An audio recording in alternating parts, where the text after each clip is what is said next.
오늘 본문은 메시아의 오심을 알리는 광야에서 외치는 소리에 관한 것입니다. 그러니까 복음의 시작과 그 복음의 시작이 어떻게 드러나고 있는가. 바로 세례 요한이라는 사람을 통해서 마치 이런 거 같은 것 같아요. 이렇게 나팔 소리와 함께 연극이 시작되듯. 그렇죠? 어떻게 보면은 전령이 와서 전쟁의 승리의 이야기를 전하는데 그 전령이 이 세례 요한이 되는 것과 같이. 그러니까 오늘 본문에서 세례 요한이 누구인지를 저희가 잘 알면 복음이 무엇인지, 복음의 시작이 무엇인지를 잘 알 수 있겠죠. 여러분, 세례 요한이 누구죠? 그 유명한 세례 요한, 사도 요한과 비교되는 세례 요한이라고 우리는 알고는 있어요. 근데 오늘 세례 요한은 마태복음 11장 11절에 보면 이렇게 얘기하고 있어요. 여자가 낳은 자 중에 그보다 더 큰 자가 없다고 얘기하고 있어요. 그러니까 예수님이 태어나시기 전에, 그러니까 구약적인 시선으로 보면 세례 요한이 가장 큰 자라고 얘기하고 있는 거죠. 이럴 정도로 그렇게 크레딧을 받을 만한 사람인가, 우리가 약간 가우뚱하기는 하지만 아브라함도 있고 모세도 있고 이런데 마태복음의 저자인 마태는 여자가 낳은 자 중에 그보다 더 큰 사람이 없다고 얘기해요. 그러니까 어떤 의미에든지 우리가 한번 좀 생각해 보셨으면 좋겠어요. 이렇게 큰 자, 능력 있는 자는 어떤 모습으로 나타나야 될까요? 어떻게 보면 예수님이 이 땅을 구원하러 이 땅에 오셨었던 모습과 되게 유사한 것 같아요. 우리는 로마의 황제의 모습처럼 권력을 잡고 모든 것을 다 소유한 자로 메시아를 기다렸을 거예요. 특별히 이스라엘 백성들은 다윗 같은 왕을 기다렸을 거예요. 근데 예수님이 어떻게 오셨죠? 말구이에 오시는, 그렇죠? 강포에 쌓여서 오시는, 정말 예수님의 오심을 어느 누구도 알지 못할 정도로 정말 보잘것없이 이 땅에 오시는 모습을 저희가 발견했었어요. 근데 여자가 낳은 중에 가장 큰 자였던 세례 요한의 모습을 6절에 이렇게 기록하고 있어요. 요한은 낙타털 옷을 입고 허리에 가죽 띠를 띠고 메뚜기와 석청을 먹더라. 좀 이상하긴 이상하죠. 낙타의 털옷을 입고 가죽 허리띠를 메고 그리고 메뚜기와 석청을 먹는, 좀 이상하긴 이상해요. 그렇죠? 근데 도대체 왜 마가는 그리고 복음서는 의도적으로 세례 요한의 모습을 이렇게 설명하고 있을까요? 저는 사실은 마가복음은 제가 지난주에 얘기했듯이 처음 기록된 복음서 중에 처음 기록된 거예요. 다른 복음서는 조금 더 구체적으로 설명하고 있기는 해요. 누가복음 같은 경우에도 의도적으로 그 당시에 파워를 가지고 있었던 왕이라든지 대제사장의 이름들을 등장시켜요. 그러니까 우리가 생각하고 있는 지도자, 우리가 생각하고 있는 능력 있는 사람들과 세례 요한을 비교하는 거죠. 그들은 배불리 먹었어요. 그들은 좋은 곳에서 살았어요. 그들은 권력을 겉으로 드러내는 것으로 표현하고 있어요. 어떻게 보면 지금 현대를 살아가는 우리와 똑같아요. 우리가 잘 나간다라는 거, 우리가 성공했다라는 걸 도대체 무엇으로 증명하고 싶으시죠? 뭐 좋은 집에 산다든지, 좋은 차를 산다든지, 끌고 다닌다든지, 자녀가 좋은 학교에 간다든지, 아니면 내가 사업체에 옷을 잘 입는다든지. 그러니까 우리가 나타나고 표현하고 싶은 대로 우리의 모습을 표현하고 싶어요. 제가 언젠가 이런 질문을 들었어요. 목사님, 교회에서 목사가 양복을 입지 않으면 어떻게 될까요? 여러분 한번 생각해 보셨어요? 제가 양복을 입지 않으면 여러분 좋아하실까요? 싫어하실까요? 제가 아는 대부분에 있는 그냥 기존의 교회는 양복 입는 것만 좋아해요. 양복을 안 입으면 이상하다고 생각해요. 왜요? 설교를 하는 목사나 설교를 듣는 사람이나 다 이 양복이 주는 권위가 있다고 생각하기 때문에 그래요. 우리는 의도적으로 뭐 목사의 가운을 입다든지 양복을 입기를 원해요. 근데 그 질문하셨던 분의 의도는 뭐냐면 과연 목사의 권위가 옷에서부터 나오냐라는 질문을 하는 거예요. 근데 우리는 우리의 관습이나 생각 때문에 목사는 당연히 이것을 입어야, 이렇게 입어야 그에게 권위가 주어진다고 우리는 생각해요. 여러분, 지금도 그런데 2000년 전에는 어땠을까요? 여러분, 우리 한국 양반이라는 거 여러분 아시잖아요. 양박은 어떠한 옷을 입어야 되고, 그렇죠? 어떻게 행동해야 되는 것들을 저희가 수도 없이 그 전통에 의해서 관례에 의해서 접해왔어요. 그래서 요즘에도 우리 요즘 양반 있나요? 없어요. 그렇죠? 그래도 가끔 가다 우리도 모르는 사이에 에이, 양반은 이런데 당신 그래야 되지 않아요? 라고 얘기하는 것들을 우리는 아주 쉽게 듣게 됩니다. 여러분, 지금 세례 요한의 모습은 그거와 전혀 반대되고 있는 모습이에요. 그의 모습 속에서는 가진 것, 그의 모습 속에서는 어떠한 전통이라든지 그의 모습 속에서는 어떠한 권위가 드러나고 있지 않아요. 그렇다면 왜 의도적으로 세례 요한에게는 이런 모습들이 드러나게 할까요? 그것은 지금 세례 요한 한 사람으로 말미암아 보여주고 싶은 것이 있다라는 거예요. 그것은 오늘 본문에서 마가가 의도적으로 선지자 이사야의 그래라고 얘기하면서 이렇게 얘기하고 있어. 보라, 내가 내 사자를 너희 앞에 보내노니 그가 내 길을 준비하리라. 광야에 외치는 자의 소리가 있어. 그래서 내가 보내는 자를 뭐라고 표현하냐면 광야에 외치는 자라고 얘기해요. 그래서 광야라는 단어가 나와요. 그러니까 여러분, 이 광야라는 단어가 없이 낙타의 털을 옷, 가죽띠, 메뚜기, 석청 이게 안 어울려요. 그렇죠? 그런데 지금 이 광야라는 단어가 들어가니까 이게 그림으로 맞아 떨어져요. 그러니까 이 옷과 먹는 것들과 광야가 이게 다 연결되어 있는 거겠죠. 그렇다면 이스라엘 백성들에게 이것이 어떠한 의미인가? 저는 마가가 이사야 선지자를 인용했으니까 그 마가의 의도를 좀 알아봤으면 좋겠어요. 이사야 선지자의 주된 내용이 뭐냐면 회개하라는 얘기예요. 회개하라. 왜요? 하나님의 심판이 임박했으니까요. 회개하라. 그들의 죄가 뭐였기 때문에요? 우상숭배했었던 것들이에요. 하나님의 언약을 파기하고 다른 신들을 섬겼었던 것, 그 죄를 고발하고 그 죄를 드러나게 하고 그 죄를 회개하도록 하는 것이 이사야의 목적이었어요. 근데 이사야서를 보면 항상 하나님의 심판이 임했을 때 일어나는 일들이 뭐냐면요. 그들이 가진 것들을 뺏기는 일들이에요.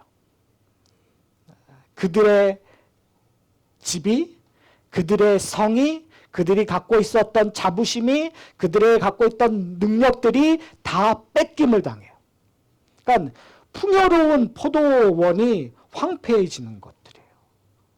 내가 먹을 것 충분히 먹고 살았는데 이제는 보리톨 하나를 먹는 것이 너무 힘들어지는 상황이에요. 저는 오늘 이 세례 요한이 입고 있는 옷이라든지 먹고 있는 음식들은 상징성이 있다고 생각해요. 그것은 뭐냐면 하나님의 심판을 받고 있는 가운데 남겨진 사람들의 모습들이에요. 그러니까 선지서에서 끊임없이 이야기하고 있는 것이 뭐냐면 이사야 선지서에서 하나님의 심판이 너희들에게 임하는데 하나님의 은혜로 말미암아 남겨진 소수의 사람들이 있을 거라는 거예요. 근데 그 소수의 사람들은 하나님의 은혜를 증거하는 자, 증명하는 자, 선포하는 자라는 거예요. 그러니까 지금 우리가 이 복음의 시작이라는 그 단어 속에서 우리가 기억해야 될 것은 기쁜 소식은 언제 오냐면요. 기쁠 때 오지 않아요. 승리의 소식은요. 승리를 늘 하고 있을 때 기쁘지 않아요. 당연한 거죠. 그렇죠? 실패했을 때, 좌절했을 때, 절망했을 때, 아무런 희망이 없을 때 승리는요. 우리 인생을 바꾸는 거예요. 지금 그런 얘기예요. 400년 동안 말라기 이후에 하나님의 말씀이 끊겼다고 얘기해요. 근데 지금 복음의 시작이라고 얘기하면서 마치 아합 때 엘리야가 아합 하는 것을 보면서 힘들어서 하나님 이제 망했습니다. 이제 나까지 이렇게 하면 이제 이 땅에는 아무것도 없습니다라고 얘기했을 때 하나님께서 뭐라고 얘기하시죠? 아직도 바알에게 무릎 꿇지 않는 7,000명이 있다고 했었다. 하나님께서 끊임없이 그런 사람들을 남기고 남겨두셨어요. 하나님의 말씀이 끊긴 것처럼 여겨졌을 때 누가 나타나는 거죠? 세례 요한이 나타나는 거예요. 세례 요한이 나타나서 회개의 메시지를 전하는 거죠. 어디에서요? 광야에서. 저는 이 광야라는 의미가 너무 의미심장해요. 왜 그러면 광야라는 말은 아무런 희망이 없는 황폐해진 거예요. 우리의 영혼과 같이 하나님을 떠나서 다른 신을 섬겼지만 결국은 우리의 영혼은 황폐해지고 우리가 심판받는 모습은 이 광야와 같이 될 수밖에 없는 상황이라는 거죠. 근데 성경은 이사야서에서 얘기했었을 때 하나님의 복음이 선포되고 하나님의 구원이 선포됐을 때 광야가 어떻게 된다고요? 광야에 물이 흐르고 광야에 생명이 일어나는 일들이 일어난다는 거죠. 복음의 시작은 바로 거기서부터 시작이 되는 거예요. 광야에서 외치는 소리가 있어서 하나님의 은혜가 그곳으로부터 넘쳐 흘러서 생명이 생기고 그 생명의 탄생으로 말미암아 새로운 가족, 새로운 공동체가 이루어지는 거죠. 그것을 그리스도 공동체라고 얘기해요. 마가는 우리에게 그 이야기를 하고 싶은 거예요. 복음의 시작이다. 누구로부터 시작되느냐? 세례 요한으로부터 시작된다. 세례 요한이 뭐라고 얘기하죠? 오늘 본문은 세례 요한에 대한 역할을 두 가지를 얘기해요. 그것은 조금 전에 읽었던 2절에 기록되어 있어요. 보라, 내가 내 사자를 내 앞에 보내노니. 첫 번째 역할은 보냄을 받은 자예요. 그러니까 세례 요한은 보냄을 받은 자라는 거예요. 두 번째는 그 뒤에 그가 내 길을 준비한다고 얘기해요. 그러니까 두 가지 펑션인데 첫 번째는 길을 예비하는 것이고 그리고 보냄을 받은 자라는 거죠. 먼저 보냄을 받은 자라는 의미가 무엇인가를 좀 기억했으면 좋겠어요. 이것은 무엇을 위하여 보냄을 받았느냐, 무엇을 위하여 하나님께서 보내셨는가. 그것은 기쁜 소식, 복음을 전하기 위한 거예요. 오늘 본문에서는 그 복음을 이렇게 얘기해요. 세례 요한이 죄 사함을 받게 하는 회개의 세례에 대하여 선포하였다고 얘기해요.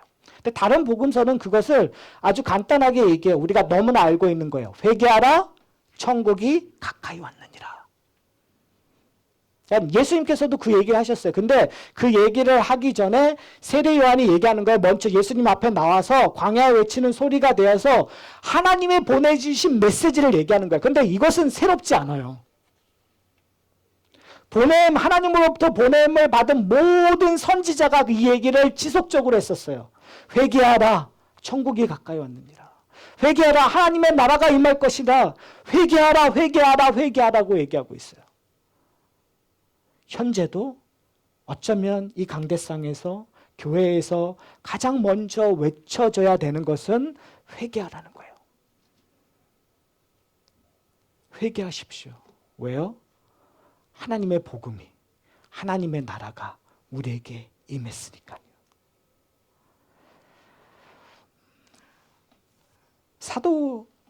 세례 요한은요, 이 보내심을 받았다는 의미를 좀 잘 알았었던 것 같아요. 현대를 살아가는 저희들에게 이 보내심이라는 의미가 무엇인지 좀 아셔야 될 것 같아요. 보내심을 받았다라는 것이 어떤 의미를 주는가? 많은 경우 우리는요, 어떠한 사람이 말을 하면 그 사람에게 주목하게 해요. 사람들이 그 사람을 쫓아요. 특별히 교회에서는 누구를 쫓겠어요? 목사라든지 부흥사라든지 뭐 요즘에는 사실은 여러분들이 개교회 설교만 듣지 않으시잖아요.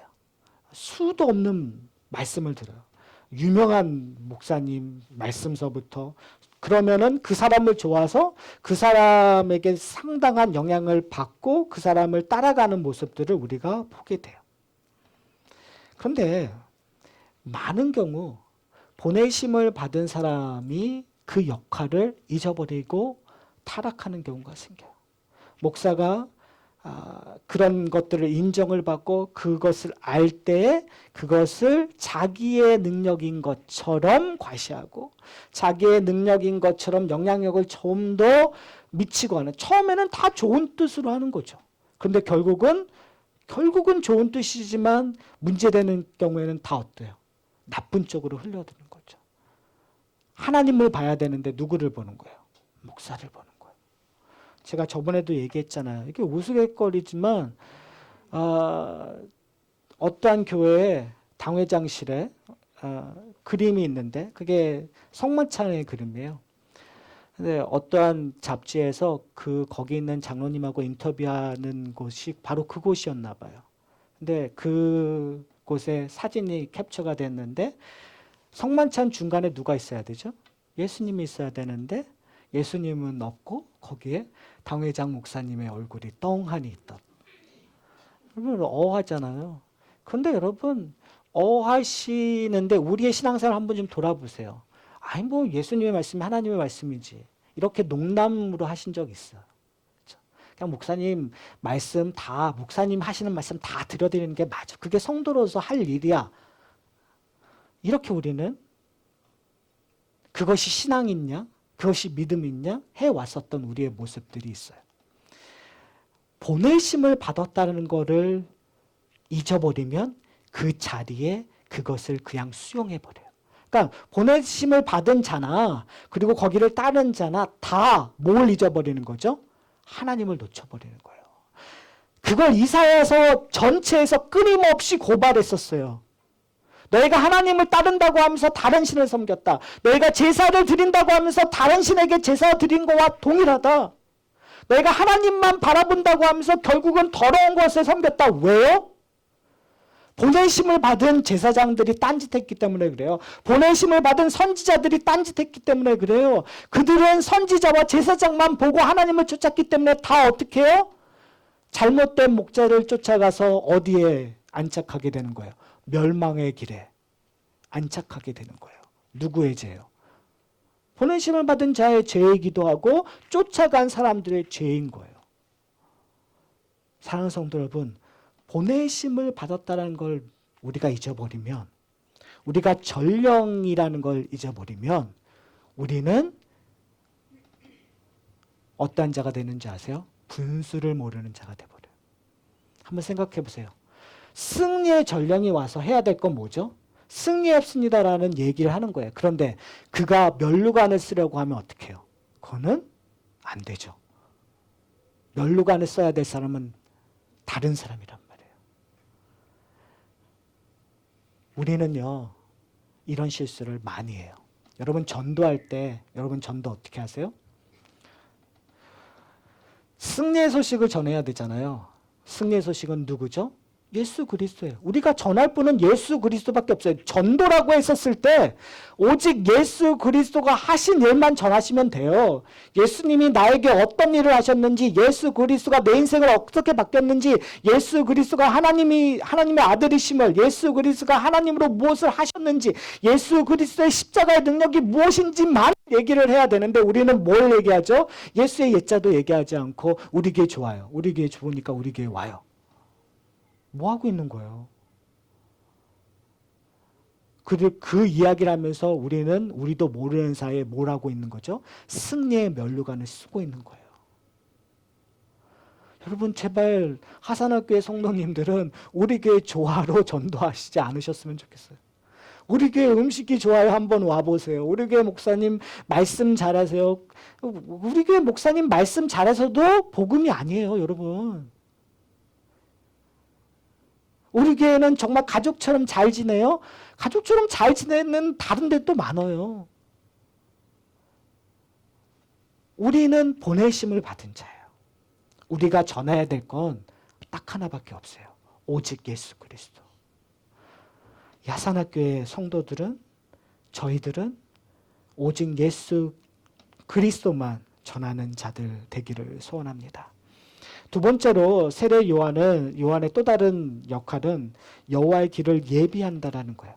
앞에서 얘기했던 것과 약간은 좀 비슷한데요. 우리가 세례 요한이 여호와의 길을 예비한다라는 의미가 도대체 뭘까요?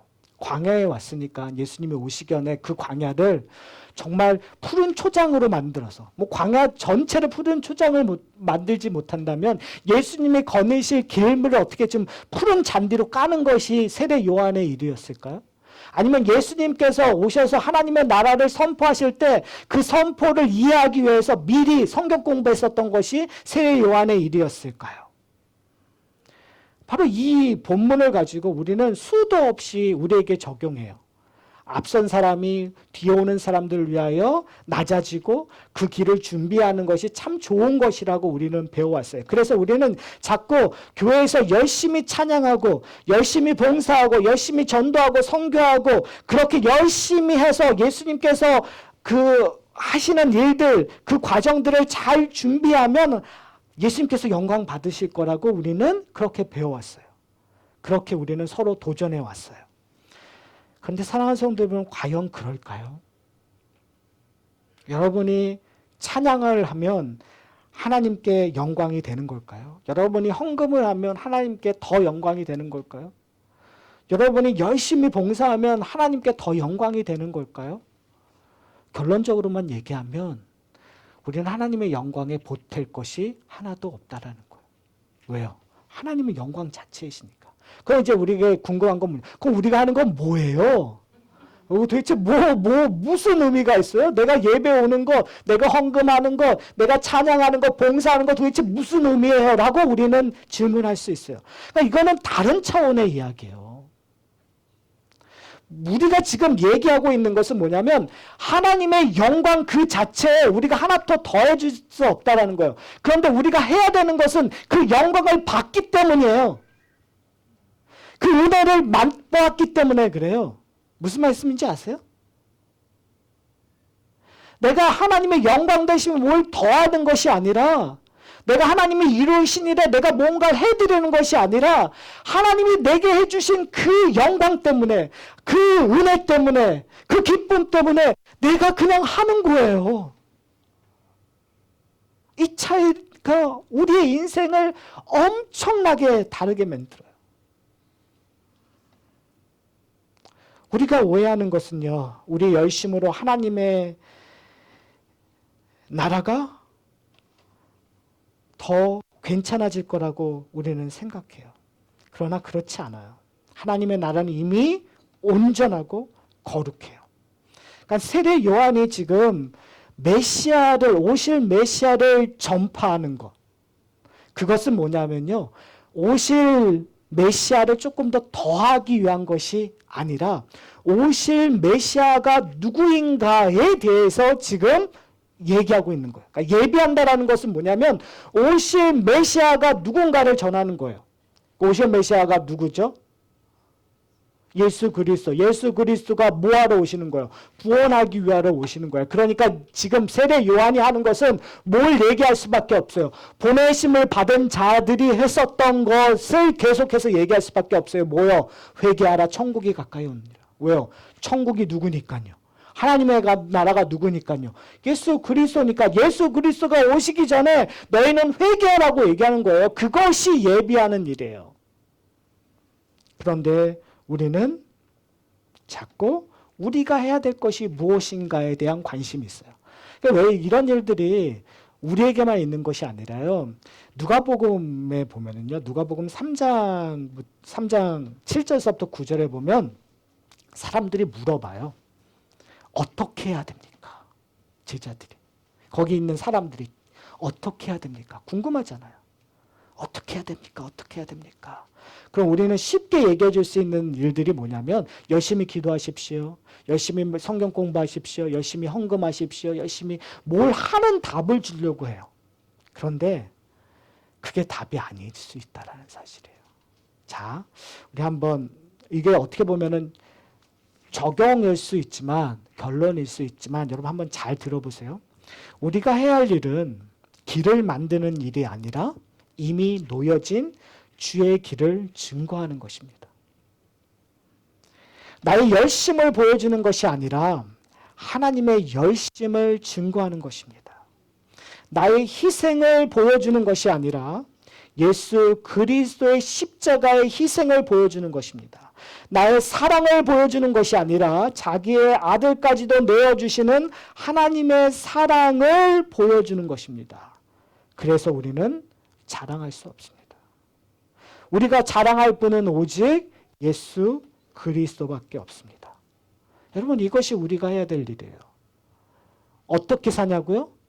나를 자랑하는 것이 아니라, 나를 드러내야 되는 것이 아니라 우리를 위하여 십자가에 달려 죽으시는 예수 그리스도를 드러내는 거예요.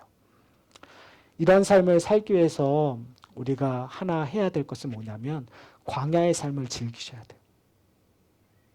내게 주어진 삶을 즐기셔야 돼요. 제가 이번 NRMA 연합회에 가서 또 다른 키워드, 제 마음속에 바뀌었던 키워드가 오늘 본문과 연관된 거라면 영적인 삶 속에서도 자족하는 삶이 좀 있어야 될 것 같아요. 그래서 얘기되었었던 단어가 뭐냐면 It's okay, 괜찮아요 라는 거예요. 그러니까 목사들은 항상 스트레스 쌓이잖아요. 그러니까 이제 너무 힘들었던 목사님들 서로 위로해 주면서 이런 얘기한 거야. It's okay, 괜찮아. 하늘 무너지는 거 아니야. 우리의 인생이 끝난 게 아니야. 우리의 인생이 실패한 거 아니야. 괜찮아. 왜요? 누가 우리와 함께 계시니까? 하나님이 함께 계시니까. 우리는 수도 없는 사람들을 만족시키려고 했고, 우리는 수도 없는 사람들의 눈치를 보면서 살았지만, 결국 하나님께서 우리에게 얘기하는 것은 뭐냐면 It's okay, 괜찮아요. 여러분, 빈자리 괜찮아요. It's okay. 여러분, 교회 일 좀 안 하셔도 괜찮아요. It's okay. 아니, 한 끼 안 먹어도 괜찮아요. 주일날. 여러분, 주일날 음식이 맛이 없어도 괜찮아요. 여러분, 헌신을 그렇게 많이 안 하셔도 괜찮아요. 왜요? 하나님의 나라는 그런 걸로 안 무너져요. 하산학교회는 제가 볼 때는 여러분이 헌신 안 해서 안 무너져요. 제가 개런티 할 수 있어요. 하산학교회는 목사가 무능해서 안 무너져요. 하산학교회는 여러분이 헌금을 적게 해서 결코 안 무너져요. 하사교는 교회가 무너질 때는 딱 한 가지예요. 우리가 예수 그리스도를 버렸을 때. 우리가 예수 그리스도를 따르지 않고 다른 신을 섬겼을 때 이 하산교회는 무너질 거예요. 괜찮은 교회를 산다고 할지라도 무너질 거고, 우리가 수많은 일을 한다고 해도 무너질 것이고, 우리가 맛있는 음식을 매주 점심에 끊임없이 먹는다고 해도 무너질 거예요. 아무 의미 없어요. 목사 이름은 명예롭게 되더라도 예수님이 떠나면 아무 의미 없게 되는 거예요. 하산학교에 이 지역교회에서 하산학교에 좋다고 해도 예수 그리스도가 없으면 그건 아무런 의미가 없게 될 거예요. 그러니까 다른 거 It's okay, 괜찮아요. 우리가 붙잡을 건 오직 예수 그리스도밖에 없다라는 거예요. 세례 요한은 아까 얘기했던 누가복음 3장 7절부터 9절에 이렇게 얘기해요. 광야로 몰려드는 사람들을 향해서 독사의 자식들아, 누가 너희에게 일러 장차 올 진노를 피하려 하더라 라고 얘기해요. 아니, 복음을 듣고자 오는 사람, 우리 이런 거와 똑같아요. 새로운 성도가 딱 왔는데 딱 사람 앞에 놓고 이 독사의 자식이 망할 라고 하면서 얘기하는 거예요. 이게 말이 돼요? 근데 지금 세례 요한은 그 얘기를 하고 있는 거예요. 8절에 이렇게 얘기해요. 회개에 합당한 열매를 맺고 속으로 아브라함이 우리의 조상이라고 말하지 말라라고 얘기하는 거예요. 성경 공부 열심히 하는 사람들에게 얘기하는 거예요. 이렇게. 야, 성경 공부 많이 한다고 자랑질하지 마라. 정말 그리스도인의 합당한 열매를 맺으라고 얘기하는 거예요. 9절에 또 이렇게 얘기해요. 좋은 열매를 맺지 아니하는 나무마다 찍어 불에 던져 버릴 것이라고 얘기를 해요. 사랑하는 성도 여러분, 우리의 모습을 봐야 돼요. 회개한다라는 것은 자기 성찰하지 않는 회개는 없어요. 가짜 회개요. 제가 아내에게 요즘에 최근에 자주 듣는 얘기 중에 하나가 뭔지 아세요? 당신 사과는 하는데 그 사과의 진정한 의미가 뭐야? 진짜 사과하는 거야? 알고 사과하는 거야? 라는 질문을 자주 들어요.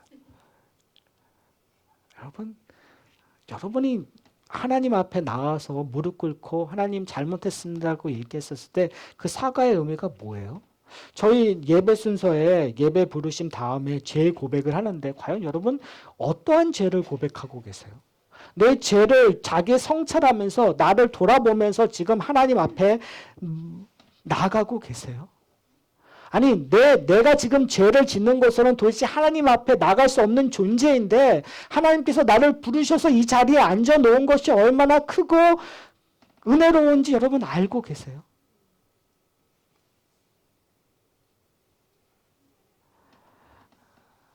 바로 이런 말을 들었을 때 무리들이 얘기했던 것이 뭐냐면 그럼 우리가 무엇을 하리까? 라는 질문이에요. 여러분 질문하셔야 돼요. 그럼 내가 뭘 합니까? 그때 바로 그 다음에 누가는 이렇게 얘기하고 있어요. 회개에 합당한 일로서 옷과 먹을 것을 나누어 주고 부과된 것 외에 거두지 말고 강탈한 것과 거짓 고발을 하지 말라라고 얘기해요. 그게 무슨 말일까요? 회개는 말로만 하는 것이 아니라 우리의 마음과 삶을 완전히 바꿔버린다는 거예요. 삶 속에서 드러난다는 거예요. 사랑하는 성도 여러분, 이 하산학교에 말로만 하지 않았으면 좋겠어요. 우리가 우리의 삶 속에서 우리가 재정을 쓰는 거라든지 우리의 마음이든지 그런 것들이 좀 움직이는 일들이 일어났으면 좋겠어요. 우리의 가정에도 우리의 인간적인 개인적인 삶 속에서도 그런 일들이 일어났으면 좋겠어요. 근데 문제가 뭔지 아세요? 세례 요한에게는 재신은 할 수 있지만 그 문제를 회개를 해결할 수 있는 힘이 없었다라는 거예요. 이것이 세례 요한의 한계예요. 그래서 오늘 본문 마지막에 뭐라고 얘기하냐면 이렇게 얘기해요. 그가 전파하여 이르되, 그러니까 세례 요한이요. 나보다 능력 많으신 이가 내 뒤에 오시나니 나는 굽혀 그의 신발끈 풀기도 감당하지 못하겠노라. 나는 너희에게 물로 세례를 베풀거니와 그는 너희에게 성령으로 세례를 베풀으시라. 그래서 한계를 이렇게 얘기하고 있는 거야. 나는 물로 세례를 베푸는데 그는 성령으로 세례를 베푼다. 그 의미는 뭘까요? 물로 세례를 베푼다는 거 분명히 심판하라고 얘기해요. 그러니까 하나님의 심판을 설명하면서 회개하라 천국이 가까이 왔느니라고 얘기해요. 그래서 많은 사람들이 세례 요한 앞에 나와서 죄 사함의 회개의 세례를 받아요. 근데 세례 요한은 그것이 얼마나 한계인지를 알고 있는 거예요. 그건 마치 이스라엘 백성들이 드리러 예루살렘의 성전에 가서 제사를 드리지만 그 제사를 드리고 네가 제사함을 받았다는 것을 제사장의 말로 듣고 내가 제사함을 받았구나라고 하고 기뻐하지만 또 어떤 일이 일어나는 거예요? 또 죄 짓잖아요. 또 짓는 일, 앞에 지을 죄에 대해서 늘 불안하면서 살아갈 수밖에 없는 그런 모습들이란 말이에요. 그런데 지금 세례 요한이 얘기하고 있는 거예요. 내 뒤에 오실 자가 있는데 그는 능력의 메시아이신데 그가 뭐 하신다고요? 성령의 세례를 베풀어 주신다. 그가 십자가에 달려 죽으심으로 말미암아 단번에 모든 사람의 죄를 어떻게 하셨어요? 깨끗하게 하셨다. 사죄하셨다. 죄의 값을 지불하셨다고 얘기하는 거예요. 사랑하는 성도 여러분, 이것이 세례 요한이 알고 있었던 진리예요. 지금 세례 요한은 겸손을 떨고 있는 것이 아니에요. 세례 요한은 겸손해서 이런 얘기를 하고 있는 것이 아니라 세례 요한은 자기 자신의 능력을 알기 때문에 이 얘기를 하고 있는 거예요. 내가 할 수 있는 것은 앞으로 오실 이가 베푸실 성령의 세례에 대해서 내가 증거할 것이다. 내가 지금 너에게 세례를 주지만 내가 이 내 세례의 한계를 알고 있다. 그러니까 우리가 의지하고 바라봐야 될 것은 누구다? 오실 메시아 예수 그리스도가 주시는 것들. 사랑하는 성도 여러분, 우리가 하나님의 말씀을 들을 때마다 우리가 기억해야 될 것은 목사의 말이 아니에요. 뭘 기억해야 돼요? 하나님이신 예수 그리스도가 우리에게 베풀어 주신 구원의 이야기들이에요. 그 이야기와 내가 만날 때 내 속에서 뭐가 고백되어지는 거예요? 죄 사함의 고백들. 하나님 내 죄를 용서해 주세요 라는 고백들이 드러나는 거고 회개의 경험들을 하게 되는 거예요. 회개의 경험을 함으로 말미암아 은혜를 경험하게 하는 거예요. 그 은혜를 경험할 때 내게 발생되는 것이 뭘까요? 감사예요. 기쁨이에요. 즐거움이에요. 그러니까 감사와 기쁨과 즐거움이 있으니까 내 삶 속에서 어떻게 해요? 하나님이 원하시는 대로 끌려가기를 원하는 거예요. 하나님 내 인생이 이제 내 것이 아니라 누구의 것이라고 고백하는 거예요. 하나님 당신 것입니다. 그러니 당신이 원하는 대로 하겠습니다. 하나님 정말 하나님이 당신이 원하시는 예배에 내 모든 것을 드리겠습니다. 하나님이 원하시는 전도와 성도에 내가 힘을 쏟겠습니다. 하나님의 나라가 임하기 위하여 내 물질을 하나님 앞에 드리겠습니다. 하나님께서 내 이웃을 사랑하고 했으니 내가 그들을 섬기겠습니다. 봉사함으로, 낮아짐으로 내가 그들에게 밥을 지어 섬기겠습니다. 내가 그들에게 좀 더 사랑을 베푸겠습니다. 여러분, 이것이 틀리지 않는가? 무엇을 해야 됩니까? 그러면 뭡니까? 내가 지금 헌금하고 내가 지금까지 봉사하고 내가 지금까지 이런 일들 했는데 이것이 의미 있습니까? 라고 질문할 수 없겠죠. 창세기 오늘 읽었잖아요. 15장에서 아브라함이 뭐라고 얘기해요? 하나님 내가 승리해서 도대체 무슨 의미가 있습니까? 나에게 상속자가 없는데 내게 아들이 없는데 불편하잖아요. 지금 내 땅, 이 땅이 내 땅 아닌데 불평했거든요. 근데 언제 불평이 없어지는지 아세요?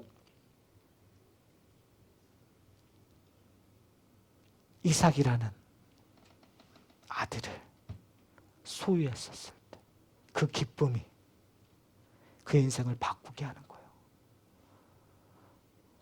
사랑하는 성도 여러분, 이제 설교를 마치려고 합니다. 마가는 복음의 시작이라고 하고 우리에게 세례 요한을 소개시켜 주었어요. 세례 요한은 회개하라 천국이 가까이 왔느니라고 선포하고 있어요. 그런데 2000년이 지난 지금 우리는 그 복음의 완성을 목격한 사람이에요.